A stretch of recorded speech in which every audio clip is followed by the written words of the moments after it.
Hi everyone. So, as requested, I had a look at Top Girls by Caryl Churchill. I hope some others of you have as well. It would be nice to have a general discussion about it, but I thought I'd throw a few of my thoughts into the mix. Got my trusty notepad here. It's a play I've known probably since I was at university in the late 80s anyway. I was quite a Churchill fan at the time, as were many people. I directed some scenes from Vinegar Tom in my final year as part of my director's project. I still haven't seen Top Girl, so I've read it various times and I've worked on it with acting students as well since.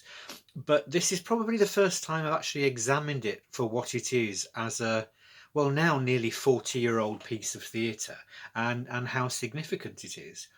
And yeah, in a lot of ways, it is particularly significant um, because, sorry, I'm just adjusting my camera slightly here.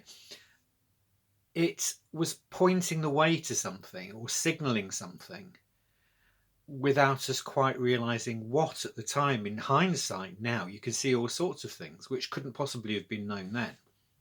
But with a new perspective, with, well, a contemporary perspective, you see things slightly differently. But you certainly see how prescient Caryl Churchill was in what she'd had 3 years of Thatcherism and was already seeing what that was producing. But in Top Girls, I think she was looking at both sides of what was happening to women within society in terms of working women and what was happening, and she was laying it open for examination. That's what seems to me now. But I suppose I've always been more looking at the acting, motivation, scenes, order, very much from a technical, professional acting point of view rather than thematically. Daft as it seems, but when you're teaching students to perform, you don't quite look at it in the same way as you would on, say, a college or a university course, where you're actually looking at the makeup of the play, its context, its development, and views on it then and now. What have I got down here? Why significant? Big words. Um, yeah, so I said it's about really the way in which women's view of themselves, society's view of women was altering in terms of work and employment in the early 80s. And to some extent, obviously, how they were treated by men or had been treated by men up till that time. In some cases, are still being treated by men in professional positions now. Um, but then it was a case of Caryl Churchill highlighting what she was seeing in the working environment, I think, and that was, and holding it up there so that audiences would hopefully, I think, discuss it. Think, well, what does it mean? What does it actually mean for people? Um, I mean, the overall thing is that Marlene becomes a very, or has become a very Thatcherite woman. Her meeting in the first act with those women from history who have forged their own way is significant in the fact that they've done it in the face of what society expected. So Nija, who was a courtesan, became a Buddhist nun and wandered throughout the land, learning, going against what was expected of her. It doesn't really examine what the consequence of that was. We learned something about what was expected of her as a courtesan and what she gave up, but you don't get a sense in the first act of what she had to fight once she was a wandering nun.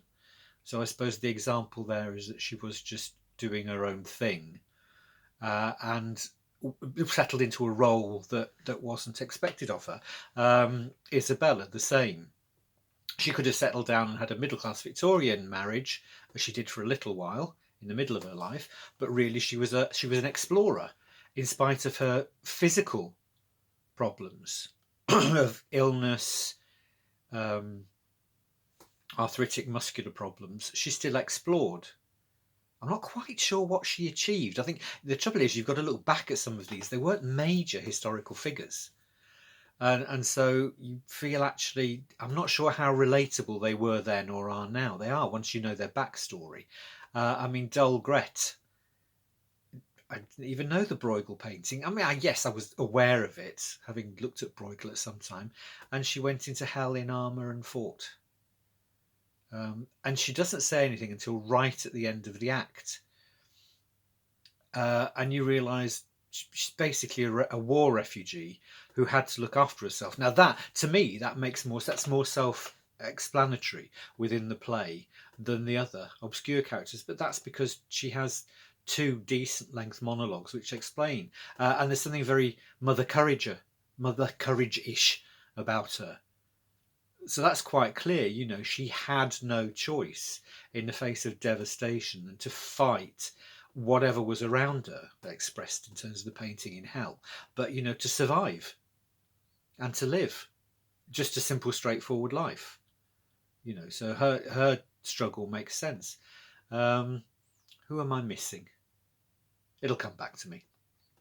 So there's that whole thing, and Marlene suddenly got this job as a managing director, very unusual in 1982 for a woman to attain that sort of position, and she's celebrating with similar women. I take it that scene as well is sort of like how chums, men within business, professionals, and it still happens now, would have those celebratory lunches, and talking about all their achievements, and with men it would be bragging off against one another, and there isn't that. There is discussion within that first act of how the women came to be where they were and what their opinions are of certain things. So it's holding a mirror up to established businessman norms. I have to admit, from my own point of view, when I don't gabble, I'm not sure how Marlene fits in. The others seem to do much more with their lives, in the sense she's just become the managing director of a company, and I'm not sure that it quite sits properly. But then that's part of the discussion. And as we learn through the next two acts, we come across Angie, who, as it turns out, spoiler alert, is Marlene's daughter, who she gave away to her sister because she got pregnant by accident at 17 and wanted to get out of a country life in the back end of nowhere and work. And she had drive and ambition. But in a very Thatcherite way, this drive and ambition has meant that she has to leave everything else behind. She's had affairs. She's had 2 abortions. Because her work was all important, and therefore she had to sacrifice some kind of personal life. And I think that was what people were quite aware of back in the 80s, that if you wanted to advance as a woman in business and be respected, somehow, somewhere along the line, you had to sacrifice what everybody else would think of as a woman's normal life. So that's definitely being held up for scrutiny. I don't think Churchill comments on these things hugely. She lays them bare and says, look, this is what's going on. So Marlene's sister Joyce, in Act 3, well, she turns up in Act 2, she's also in Act 3, is ostensibly Angie's mother. She has 4 cleaning jobs. She lives in the countryside, and she's happy as she says she's happy as she is. She's demonstrably not personally satisfied in her life. She's frustrated, but she isn't frustrated in a business sense. Yes, she'd like things to be better, and she feels a bit put upon, but she doesn't want to change it in the same way that Marlene did. Angie apparently did want to change it. Angie, I think, finds out that Marlene is her mum and wants to go and join her. But that happens in Act 3, but we already know from Act 2 that Marlene's rejected Angie, rejected her as a shelf stacker in a supermarket, or a factory worker. She hadn't got anything of her in her, and at the end of Act 2, it's sad, that she says, we don't know at this point that she's Marlene's daughter. We might suspect it, but we don't know it. And it's sad she just writes her off because she's not cut out of the same cloth. And then, of course, we see in Act 3 Angie trying to find a way to get to London, and Marlene thinking that she might have something about her. She could give something. She's all Lady Bountiful in Act 3 is Marlene. Oh, Joyce, my sister, I could give you this, you know, in the right circumstances. I could find you work. You could do so much better than this. Angie, I could do so much better for her. She's arrogant, I suppose, you know, in that I can do anything for anybody now.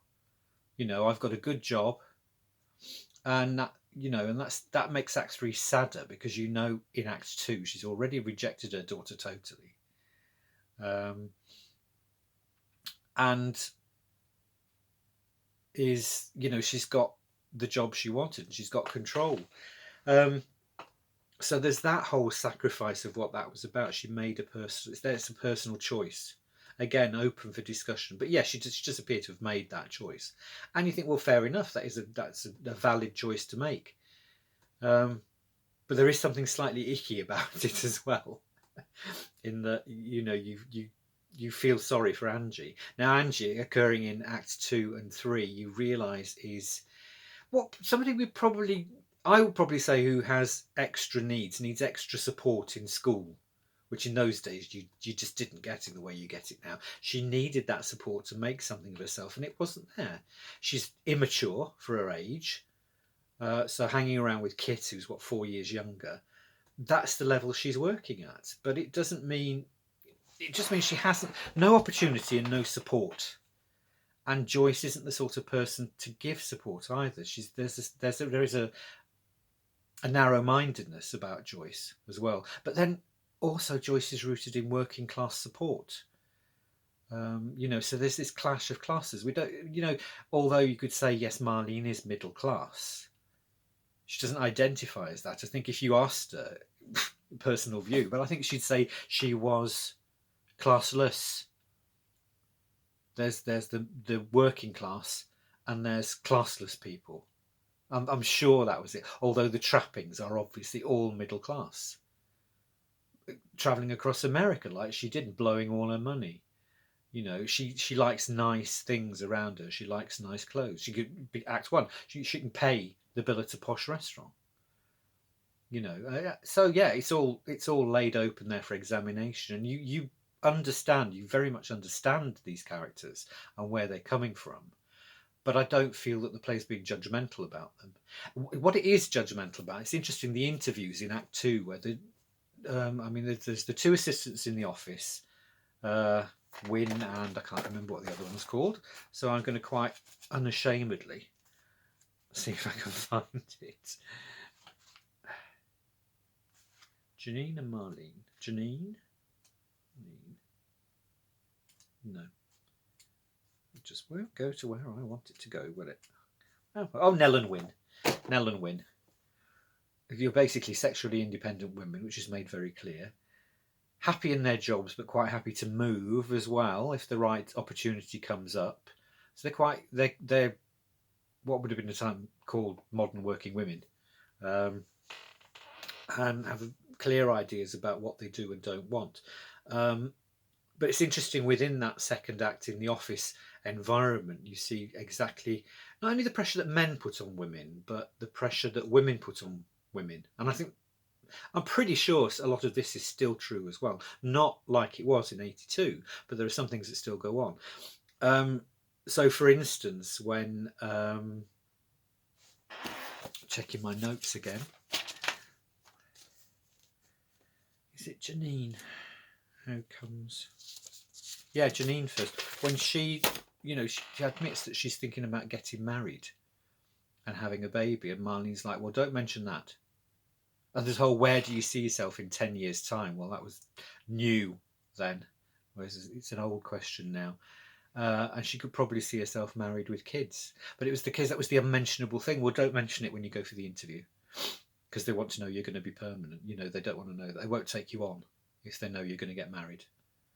And she says herself, that's why I don't wear a ring, because she doesn't want people to know. She doesn't want people to think she's going to disappear. So there was that great jeopardy held, and that, I think, is so true still. Correct me if I'm wrong.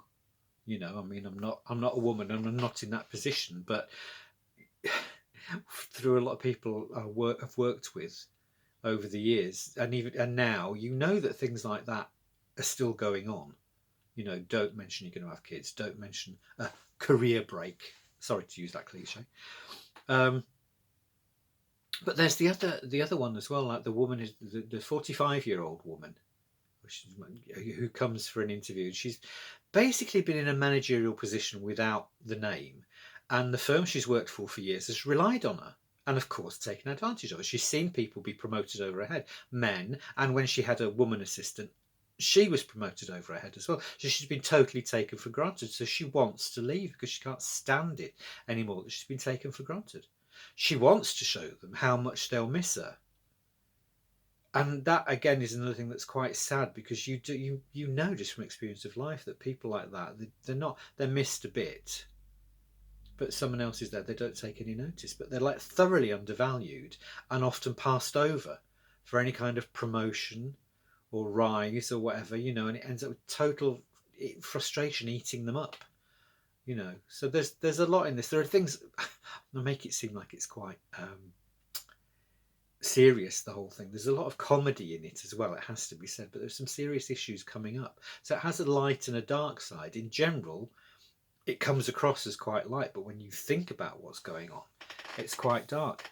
A huge irony as well, on top of everything I've thrown into the mix there, was that the original production was directed by Max Stafford Clark, who a few years ago had to resign because of improprieties,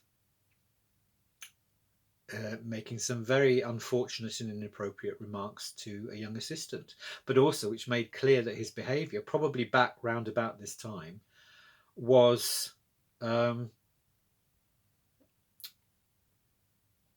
necessarily just discriminatory. His whole sexual attitude was inappropriate to people he was working with, and that's why he's not working now. And I thought, I hadn't realised that. And I thought, well, that's ironic, considering the position he's been in later and that he directed this play. Anyway, yes, so those are my views on it. I'd be really interested to hear yours, and I'd be quite happy if people want to have a live online discussion about it. I'd love to set one up and let's have a discussion about the play. Have a read of it, see what you think, because I'd love to hear other people's views besides my own. Okay, thank you for listening.